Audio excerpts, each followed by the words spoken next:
You will see in these images two examples of brain scans. On the left is a typical brain.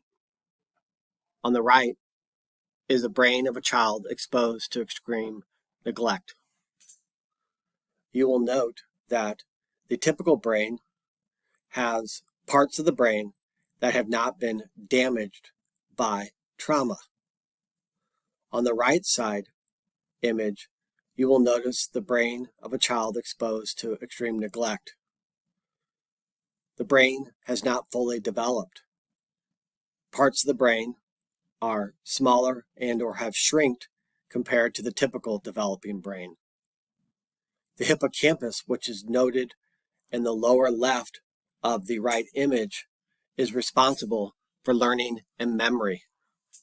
Students who've experienced extreme neglect and even abuse may have their hippocampus damaged to the point where it impacts their ability to learn and memorize during the school day and process information that is important.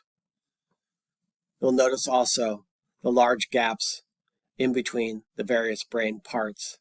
Thus, the brain as a whole is not working productively and systematically so that all parts are working together to help a student intake information, process information productively, and also know how to use information to solve problems.